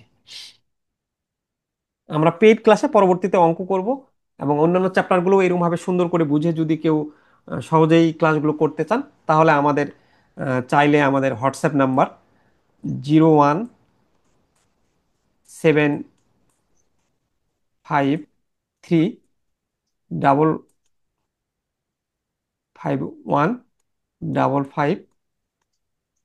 নাম্বারে মেসেজ করে আমাদের লাইভ ক্লাসগুলো এবং হ্যান্ডনোটগুলো আমরা নিতে পারেন। আপনারা আমাদের হ্যান্ডনোটগুলো মূলত আমরা বিগত বছরের প্রশ্নের আলোকে এবং আইবিবি টেক্সট বইয়ের আলোকে লিখেছি যেহেতু, তাহলে এই প্রশ্ন এই হ্যান্ডনোটগুলো পড়লেই এনাফ। আমরা দেখছেন যে হ্যান্ডনোটগুলো খুব বেশি বড় করি নাই, 60 থেকে 65 পেজের, কারণ ব্যাংকে জব করে আপনার এত মোটা মোটা বই পড়া সম্ভব না। আর তার সাথে যদি যখন ক্লাসগুলো করবেন আপনার কোনো প্যারা নেওয়া লাগবে না, ক্লাসগুলোতে আমরা এমন সুন্দর করে বুঝাবো যে আপনার এখানেই 60% বা 50% পড়া হয়ে যাবে। এরপরে গাইড বইটা ফলো করলে যেভাবে পয়েন্ট টয়েন্ট দিয়েছি, ওভারঅল ইনশাল্লাহ আপনি পরীক্ষায় খুব ইজিলি কমপ্লিট করতে পারবেন। একটা গাইড নিলে পড়াটা আপনার অনেক ইজি হয়ে যাবে, কারণ আমরা যেইটুকু প্রশ্নগুলো কনফিউশন থাকবে সেই কনফিউশন প্রশ্নগুলো আমরা ক্লাসে আলোচনা করে ফেলবো ওভারঅল। আমাদের কেউ আছে? ঠিক আছে, মেনি মেনি থ্যাঙ্কস। তো ঠিক আছে, আমি তাহলে আর মনে হয় কারো কোনো সমস্যা নাই, আপনারা মোটামুটি আপনাদের স্যার chapter- এখন কি ক্লাস কি 1 ঘন্টা হবে নাকি স্যার? ক্লাস কি 1 ঘন্টা হবে জি, আজকে আমরা এক নাকি? ঘন্টায় এটা করবো আর কি। পরবর্তীতে আপনাদের পরের রুটিনটা বলতে মডিউল বিটা কবে নিব ওইটা জানাই দিব আর কি। স্যার আগামীকাল ক্লাস হবে স্যার? কোনটা, মডিউল বি? জি স্যার না, ও আগামীকাল। কালকে মনে হয় আমি ওটা গ্রুপে জানাই দিব। কালকে মনে হয় আরএমএফআই ক্লাস নাই, আমাদের অন্য ক্লাস আছে। তবে আমি মনে হয় রবিবার বা সোমবারে ওটা গ্রুপে জানাই দিব না, আরএমএফ এর আরেকটা ক্লাস এই সপ্তাহে নিয়ে নিব, তাহলে আপনাদের মডিউল বিটা শেষ হয়ে যাবে, মডিউল বি বা স্যার সি। আর ওই যে এই যে অঙ্ক স্যার অঙ্কটা কি এবার দিন শেখাবেন? অঙ্কটা আমরা ওই যে আমাদের বইয়ে যে কয়টা অঙ্ক দেওয়া আছে, আমাদের বইয়েরটাই ফলো করে আমরা ওটা, অঙ্কটা হলো সবার শেষ চ্যাপ্টারে আমরা দিয়েছি, হ্যাঁ। সবার শেষ চ্যাপ্টারে করবো আমরা, মাস শেষে করবো নি, খুব বেশি ওটা কঠিন না, ওটা নিয়ে এত টেনশন নিয়েন না। এক দুইটা ক্লাস করাবো নি, এই মাসটা যাক, সেপ্টেম্বরের দিকে ওটা বা এই থিওরিটা পার্ট শেষ করে ওটা করাবো নি। জি স্যার, তাহলে আজকে কিন্তু শেষ স্যার। আজকে এই পর্যন্ত শেষ, আজকে ফার্স্ট চ্যাপ্টারটা কমপ্লিট করে ফেলেন সারা দিনের মধ্যে। আর কালকে মনে হয় আমাদের অন্য রুটিন দেওয়া আছে, আর নেক্সট উইকের মধ্যে আমি যে কোনো একটা দিন, রবি থেকে বৃহস্পতিবারের মধ্যে আরও একটা ক্লাস দিব। ওই ক্লাসের মধ্যে আমরা মডিউল বিটা শেষ রাতে? করি। হ্যাঁ, রাতে দিব, রাতে ছাড়া রাতে তো স্যার? কখনোই সম্ভব না। হ্যাঁ, আপনাদের রাতে দিব। আচ্ছা নর্মালি স্যার, আমি সেদিন দেখলাম যে 9:30টায় অনেকে বলতেছে, প্রেফার হ্যাঁ করতেছে। জি আর স্যার, 9:30 আমাদের জি স্যার। আমি দিয়েছিলাম যে 9:30টায় করতে চান নাকি 10টায়, তো বেশিরভাগই আমার ক্রেডিট অপারেশন ম্যানেজমেন্টে বললো যে স্যার 9:30টায় আমরা করব। আমাদের একটু এটা প্রিপেয়ার থাকেন, মানে শুক্র শনিবার শুধু ক্লাস করে আসলে কমপ্লিট করা সম্ভব হবে না, অন্য দিনও করতে হবে। তো অন্য দিন করলেও আপনারা যদি অ্যাটেন্ড নাও করতে পারেন, রাতেই করব প্রতিটা ক্লাস। আবার আমি তো যেহেতু রেকর্ড রেখে দিচ্ছি, আপনি পরও আপনার টাইম মতো দেখে নিতে পারবেন। যদি কোনো কারণে সেদিন আসতে দেরি হয় ব্যাংক থেকে বা জি। টায়ার্ড ছিলেন, তাহলে পরে ক্লাসটা দেখে নিলেন। হ্যাঁ। আর আমার স্যার যেটা কোনো প্রশ্ন প্রবলেম যদি হচ্ছে থাকে কি, স্যার? আমি তো আপনাদের খুব ভেঙে ভেঙে, মানে টিচার মানুষ তো আমরা, এই মানে বেশি বলে বলে, মানে আমরা স্টুডেন্টদের যখন বোঝাতে যাই তখন ওই বেশি ভেঙে ভেঙে বোঝানোর কারণে আমার ক্লাসগুলো লেংদি হয়ে যায়। যেটা হয় যে অনেকেই 1 ঘন্টায়, আপনার যেমন একটা চ্যাপ্টার কমপ্লিট করলাম, অনেকে কিন্তু আপনার 1 ঘন্টায় এই চ্যাপ্টার করে, মানে আর 20-30 মিনিট সময় দিয়ে, আমি ওই যে যেমন এই দেখছি মেটামেন্টর, ও 1 ঘন্টা 30 মিনিটে 2-3টা চ্যাপ্টার শেষ করে ফেলে। কিন্তু ওখানে আপনার অনেক ফাস্ট যেতে হয়, অনেক ফাস্ট গেলে অনেক বিষয় মানে আমার মনে হয় যে অনেক বিষয় আপনাদের তখন মানে কনসেপ্টটা ক্লিয়ার হবে না, মানে ক্লাসটা অজানা অজানা থেকে যায়। অজানা থেকে যায়। হ্যাঁ, আমার যখন টার্গেট থাকে ধরে নেন 2 ঘন্টাতে আমি 3টা চ্যাপ্টার শেষ করব, তো 3টা চ্যাপ্টারে কিন্তু অনেক টপিক চলে আসে, তাহলে আমি কিন্তু তখন অনেক ফাস্ট যেতে হয়। ফাস্ট গেলে তখন আপনাদের পড়া মানে ক্লাসটা যে নিছেন ওইটা অনেক সময় ফ্রুটফুল হয় না। তো ঠিক আছে, তাহলে আমি এখানে রেখে দিলাম। আর আপনাদের এমনি কোনো প্রবলেম থাকলে, আপনার ওই যে কোনো প্রশ্ন বুঝতে গিয়ে বা যে কোনো ধরনের প্রবলেম থাকলে, ওই যে পেইড গ্রুপে বা আমাদের যেটা ফ্রি গ্রুপ রয়েছে স্টাডি গ্রুপ 36 গ্রুপে, সেখানে যে কেউ যে কোনো প্রশ্ন করতে পারেন। আমি হয়তো বা অনেক সময় ব্যস্ত থাকি, সঙ্গে সঙ্গে অ্যান্সার না করতে পারলেও পরে দেখে অ্যান্সার করার চেষ্টা করবো অবশ্যই। তাহলে আজকের ক্লাস নর্মালি কি ক্লাস স্যার 1 ঘন্টা করে হবে নাকি নর্মালি প্রতি ক্লাস? নর্মালি 1 ঘন্টা ইচ্ছা আছে, যদি না হয় তখন দরকার হলে 2 ঘন্টা নিয়ে নিবো নি আর কি। একটু রেস্ট দিয়ে যখন যেদিন আমরা লং ক্লাস নিব, তাড়াতাড়ি কমপ্লিট করতে চাচ্ছি, তখন 2 ঘন্টায় ক্লাস নিয়ে নিব। কিন্তু 1 ঘন্টায় নিলে জিনিসগুলো ক্লাসগুলো মানে বোঝার মানে প্রেশারটা কম হয়। সহজ হয়। 2 ঘন্টা আমি হুম, দেখছি ওই যে অনেকে 3টা ক্লাসে কমপ্লিট করে, বা আমি যখন এখনই আপনার কিন্তু মানে 1 ঘন্টা পর ওই যে বলে না ব্রেনের কার্যক্ষমতাটা কমে আসা শুরু করে। 2 ঘন্টায় যখনই ক্লাস নিতে যাব তখনই মানে পরের লেকচারটা ভালো লাগবে না বা বুঝতে বোঝা যায় না, এরকম হয়ে যায়। তারপরে আমরা অনেক সময় ওইটা দুই একটা ক্ষেত্রে আমাদের করতে হবে কোর্সটা কমপ্লিট করার জন্য। তবে প্রতিটা ক্লাস যেহেতু আমাদের রেকর্ড থাকবে, ওটা নিয়ে আপনারা টেনশন করবেন না একদম। তো তাহলে ঠিক আছে, প্রতি মডিউল তার এক এক ঘন্টা করে হবে আর কি, মানে প্রতি ক্লাস প্রতি মডিউল ওয়াইজ একটা করে ক্লাস হবে আর কি, না? এটা চিন্তা ধরেন ভাবনা করতেছি করতেছি, দেখি কি করা যায়, সামনে আমাদের সবকিছু বলে দিবে আর কি। ভালোভাবে ক্লাস করাতে আহ, গেলে আসলে একটা মডিউল 1 ঘন্টায় লাগে, এখন কিছু করার অনেক সময় কোর্স কমপ্লিট করানোর জন্য তাড়াহুড়ো করা লাগে বা করে। আমি যদি পারি আমি প্রতিটা ক্লাসে ভালোভাবে নেওয়ার চেষ্টা করব, মানে অ্যাটলিস্ট যে জায়গাগুলোতে আপনাদের কনফিউশন আছে আমরা তো বুঝতে পারি যে এই জায়গায় কনফিউশন হবে। যেমন আমার কাছে মনে হয়েছে যে এর আগে আমার কোন আপু যেমন বললো যে স্যার আমি এই 3 line of defence 3 lines of defence বা রিস্ক অ্যাপেটাইট বুঝতামই না, কি করব না করবো, মানে এত জটিল লাগতো। তো আমার মনে হয় যে আমি যেভাবে আজকে বুঝাইছি এটা আপনাদের খুব মানে ইজি হয়ে যাওয়ার কথা, 3 line of defence early. Ji sir. আর নর্মালি শেষের দিকে আর কি পরীক্ষার আগে একটা সলভ ক্লাস রাখেন, যাতে মানে যেগুলা কনফিউশন হইলো পড়ে পরে আচ্ছা, আমরা ধরেন ঠিক আপনার আছে, ওটা হ্যাঁ রাখবো নি। ওই ওটা রকম। ওটা আপনারা দরকার হলে নোট ডাউন করেন যে স্যার এই জিনিসটা এই টপিকসটা আমাদের কাছে জটিল লাগতেছে, তো এই এই প্রতিটা চ্যাপ্টারের এই টপিকসগুলো আপনি আরেকবার একটু রিভিউ করা যায় কিনা সেটা করার চেষ্টা করবো নি। ঠিক আছে, তাহলে আজকের ক্লাসটা এখানে রাখলাম। আর রাত্রে ক্লাস কয়টা হবে স্যার রাত্রে? রাত্রে ক্লাসটাও একটু ওই যে আম, দেখে নিন কয়টার তো দিকে আপনি হয় নর্মালি? আমি অ্যানাউন্সমেন্ট দিয়ে দিয়েছি, হ্যাঁ। ওই যে আমাদের স্টাডি গ্রুপ 36 এর, না হলে আমি আরেকবার অ্যানাউন্সমেন্টটা দিয়ে দিব নি। তো ঠিক আছে, তাহলে রাখলাম এখানে। সবাই ভালো থাকবেন, হ্যাপি থাকবেন, অ্যাক্টিভ থাকবেন। সকলের জীবন মঙ্গল কামনা করে আজকের ক্লাস এখানে শেষ করছি। খোদা হাফেজ, আসসালামু আলাইকুম।